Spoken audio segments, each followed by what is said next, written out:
so much for joining me for WSAZ Plus. Good morning, everyone. I am Shannon Litton. I want to go ahead and bring up my guest, Joseph Payton here. As you can see here, let's go to camera 3 real quick. This is a live look here, live. Hold on, let me find out where's my live. Boom. We are live. The popcorn camera is live. It's looking good, ladies and gentlemen. No complaints there. Honestly, that's a good batch, JP. You made a good batch. Yeah, I know. I think so. Thanks, man. I perfected it a little bit. Wrong. There we go. I got to say, I actually made some earlier because I had to do headlines up here just a little bit ago, and it's gone. It's Yeah, I thought it was left over from a day or two ago. Yeah, no. I think the salespeople help themselves to some, which is fine. I mean, they smell it, they come rushing in, don't they? Yeah. So they might interrupt us. We don't know yet. We don't know. But man, that. Oh, hold on. I'm looking. Let's see. It looks like I have the stream pulled up here. Need to kill that. We can hear ourselves. Yeah, there we go. Okay, sorry. I had to make sure that we were all ready to go there. Okay, JP. Let's just bring you and me here. We'll check in on the popcorn cam here in a minute. Fired Up Friday. Gotta say, man, what a time we had over. Yeah, dude, that was awesome, wasn't it? At Ironton St. Joseph. Honest to goodness, I mean, it's we can tell it's loud, obviously, whenever we're watching from home, but to be there is a whole other beast because you can't hear yourself talk. Yeah, you did your behind-the-scenes hit, which lasted. I thought it was going to be a quick thing with me. Next thing you know, I see you walking up into the bleachers. Oh, yeah. My mom and dad are talking to you. You go by Frenchie. Yeah. You find Mr. Monty. You found some kids. Yeah, Mr. Monty was not expecting to get put on the spot. I will say, too, I won't say who, JP, but when I went up the stairs, and I won't say who I was interviewing at the time because that'll give it away too much. But when I was doing one of these interviews, some parents, JP, took off. They just avoided me like the plague. And I was told it wasn't because they didn't want to be on camera, but because maybe some laws might have been violated on whether or not they took the sick time they took was legitimate. I don't know. I don't know. I'm not throwing anybody under the bus, but you got to do what you got to do to be at Fired Up Friday. Yeah. Folks, I apologize. I know my voice sounds terrible. I promise I feel a lot better than I sound. But, colds are going around. We got kids at the house. They kids, they catch everything, JP. They do. And, they're going to school. They're catching it, bringing it back to you. Exactly. And our viewers have to deal with your voice. Exactly. Because crazy. You know me, JP. I don't even know what the guy's name. You know what? I'm going to Google him real quick. Have you seen Cat in the Hat? Like just the story in general? The live action movie? Yeah. Yes. What is the name of the boss? Oh, man. You're asking the wrong Mr. guy. Something. People are going to be like, has he really seen that movie? Mr. Yeah, it's been a while. Mr. Humberfloop. Do you recall Mr. Humberfloop? I do now, yeah. He had a giant thing of hand sanitizer on his belt loop. That's basically me, JP. So, I'm always constantly washing my hands, making sure that the hand sanitizer's on deck because I don't want to get sick, especially now. Of course. And now, we have incoming weather. Me and you both probably going to be working this weekend to keep our viewers safe, too. But nonetheless, that's kind of I have to bring that to Mr. Humberfloof vibe up to a 10 now because of how I sound. But the temperature's not going to do you any favors this weekend. Not at all. But anyway, let's talk Fired Up Friday. Of course, that's why you're here. 11 o'clock, new kind of, like we talked about last time, new kind of vibe for Fired Up Friday, which I think honestly brings probably a lot more energy from the kiddos. That's just my personal opinion. I don't know what you think. Yeah, I would think so. I would say that the biggest surprise for me these last 2 weeks, because we've technically done 3 of them at 11 o'clock now, but 2 of them during basketball season. The biggest surprise for me is how I feel in the afternoon. I kind of felt like, a few extra hours of sleep, not doing it at 6 o'clock in the morning, not such a long day for me. I thought maybe I would feel a little more energetic in the afternoons after these things. It still wears you out. Oh, yeah, it does. It really does. And I had some of my relatives on Friday after the St. Joe one. Ian Whaley had texted in our family group text, I don't know, sometime after school between the game and the school day ending. He was like, man, I thought kind of the same thing. I can't remember exactly what he said, but it was something to the effect of 6 a.m. or not, I'm still worn out. Yeah. And that's certainly how I felt too. I went and shot that basketball game on Friday night. Came home and I was gassed, Mauled. man. Yeah, done. Gassed. Done for. So It wears you out, but yes, as far as energy is concerned, fun. like you said, I think it adds an element to it. We had more elementary school kids there this time around, so did we kind of sacrifice maybe allowing more community members to come with it being moved to 11? Probably. Yeah. The trade-off is in the middle of the school day, you get more students in there, and that's okay with me. Yeah, So, absolutely. I thought we had more students there all. this time than last time. Yeah, I kind of, when me, JP, I get off work at 1, and usually like 2:30, 3 p.m., I'm already, crashing out like I need a nap or something. But after this, I will tell you, I wasn't necessarily, how do I explain this? Like I was hyped up as in like awake, but like I felt like slap happy awake. Yeah. You know what I mean? Because like all that energy, all that, noise in there just makes you feel good in general too, But I mean, my watch was going off 1,000 times like, hey, it's too loud in here. You need to go somewhere else. Man, I know the feeling when you're wired, especially when we did this stuff at 6 o'clock in the morning. Like, it may look like I'm awake and, at 6 a.m. I promise my body really is still half asleep. But you're wired because you have to be. You are wired. You can't just come down off of that immediately. It almost reminded me of when we went to Italy back in high school, JP, and we were wired because we had been awake on that flight. We got to Italy, and we thought we were going to sleep, but we had a full day of traveling ahead. And I don't know if you recall this or not, but by the sun was up. They're like, we're going to the Pantheon or whatever it was we went called. to the Spanish Steps. We went to the Trevi Fountain, all that stuff. But I don't know if you recall this or not. When we got home, or not home, I'm sorry, but to the hotel room that night, we were slap happy essentially, and we kept laughing about David Hasselhoff. Correct. There was just the way his name sounded. We just thought that was hysterical. But anyway, all right, let's talk Fired Up Friday. Ironton St. Joe, obviously a success. Yep. This week, as our lower third there indicates, we are going to Cabell Midland. So talk to us a little bit about Cabell Midland, James. Yeah, so what you're seeing there on the screen, that's the recap from 2.5 years ago. That's actually fall of 2023. That was the second time that we had visited Cabell Midland. The very first 2 years we did Fired Up Friday, went to Cabell Midland. So it's 2022, 2023. We've not been there for basketball season yet. So we haven't been there for 2.5 years, haven't been for basketball season. I think it's going to be kind of a new, fresher vibe over there at Cabell Midland. I was just on Studio 3 and was kind of telling our viewers, kind of my thoughts on Cabell Midland. Something that I've always enjoyed about going there and what I've admired about the previous Fired Up Fridays is they plan a whole hour's worth of shenanigans. For context, a lot of schools will plan the 4 segments, and then they'll have some things in between that they'll say, hey, if we have time, we'll do this line dance or we'll do this. And that's great. That's what most schools do, and it works.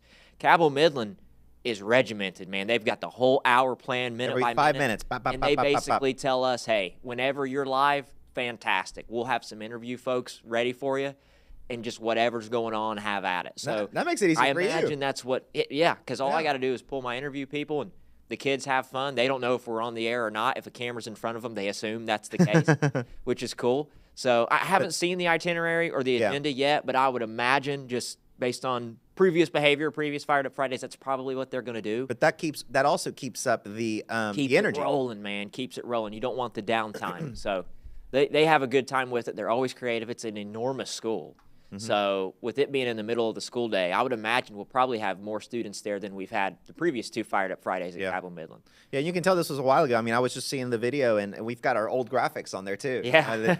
It almost looks like a throwback, Yep. and obviously it is. But, that's exciting too. I think the fact that they have a schedule the entire time, that's not just helpful to you, but it obviously keeps the kids I mean, at least for the purposes of this, it kept them awake at 6 in the morning. Yeah. Now, for the purposes of tomorrow, that's going to be even more energy, I would assume. It's going to be fun. A lot of the kids you're seeing in this video probably have graduated, and if they were there at the time, say an underclassman, they'll be the ones that are upperclassmen this time running the show. Maybe it'll be their ideas that have something fresh and new in there. So looking forward to that. Shannon, whenever I go and meet with these schools, I always say, hey, I'll meet with whoever wants to meet with me and talk about this thing. Whoever's involved, whoever's behind the scenes planning this thing, doing whatever, I'll meet with anybody.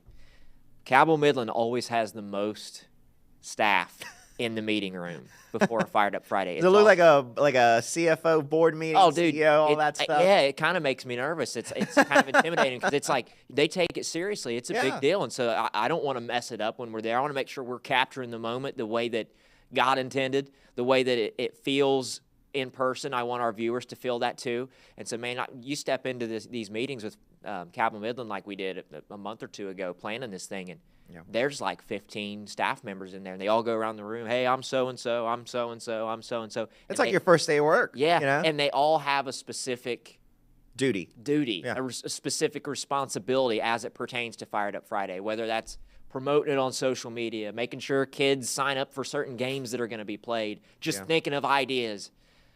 It is a well-oiled machine there, dude. Cabell Midland's awesome. So I can't wait to get back. It's becoming really like I mean, at this point, I'm sure these schools have a template of what they want to do, how they want to do it, because this, it does take a lot of planning, especially on the school's part, and especially if you're going to plan a whole hour out for these kiddos. So. Yeah, and that's one of the common misconceptions. I think a lot of folks, if they don't religiously watch our content, which not that we expect you to, please do. Right? We love the viewers. Yeah, we do. But I always try to tell people, hey, we plan these things in advance, and what you alluded to is the reason why. Is because there is a lot of planning and moving parts that get in place to make these things happen. Not so much on our end, but on the end of the school, whether they're reaching out to people in the community, businesses for donations, help, purchasing T-shirts. A lot of times we go to these places, they're ordering shirts. They've done that at Cabell Midland before. Yeah.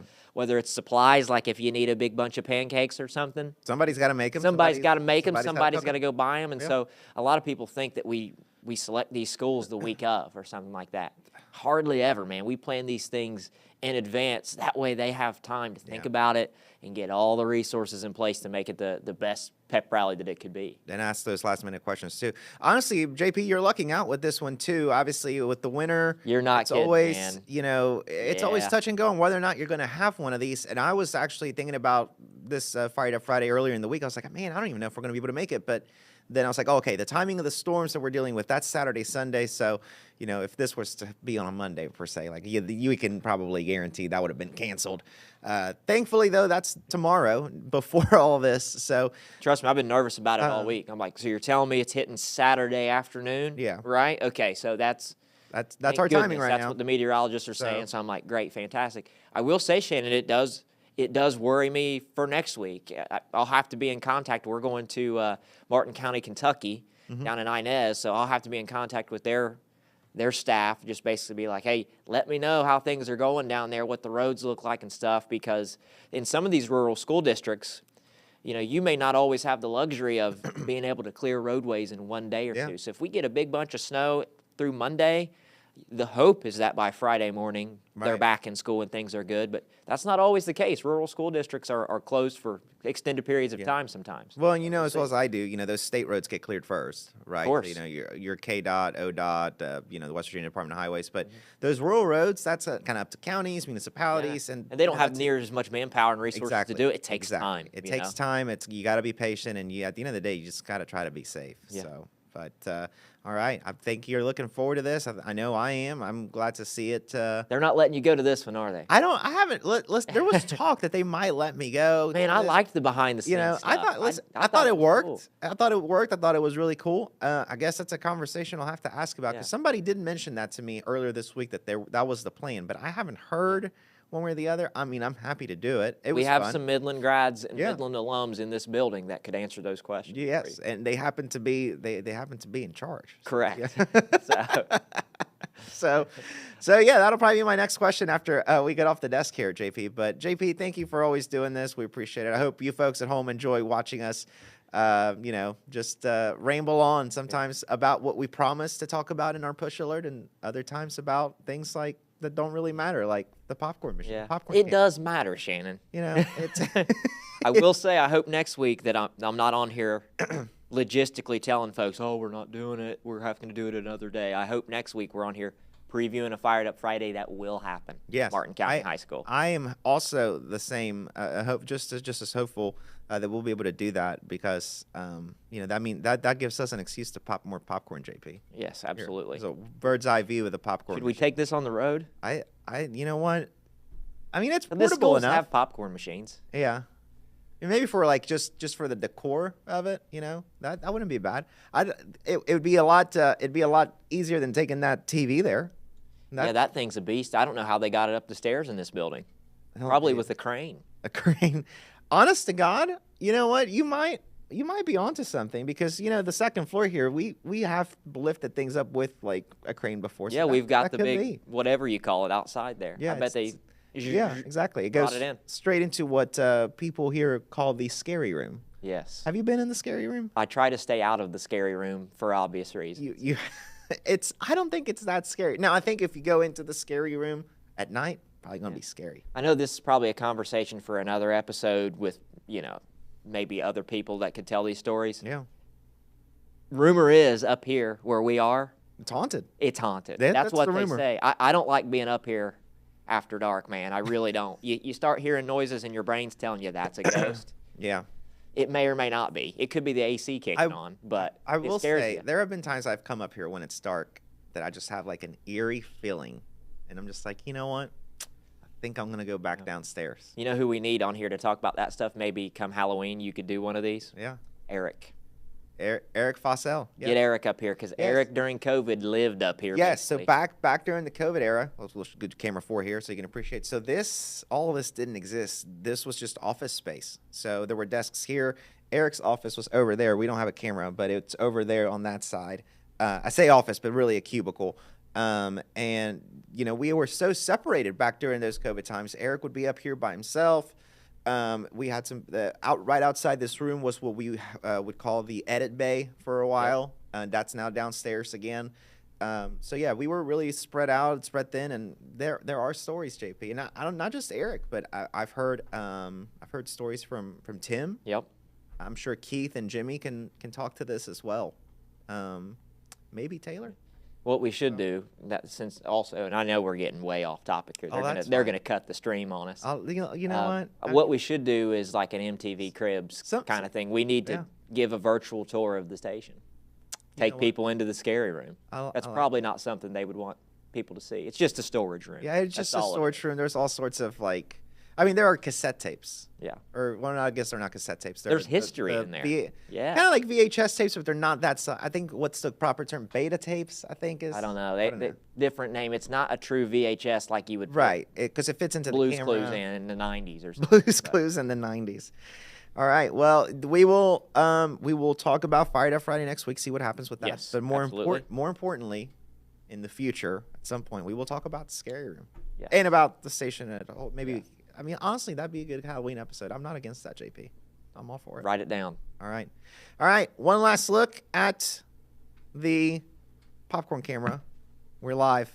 We're live from the popcorn camera. Oh, there goes JP. Here, camera 4 there. He's going to get a little sample. Camera 3. Yeah. How do we do on that one? We did good? Okay, good. All right. That's going to do it for us here on the WSAC Plus test. Thanks so much for joining us. We'll see you back here next time. Have a great rest of your day.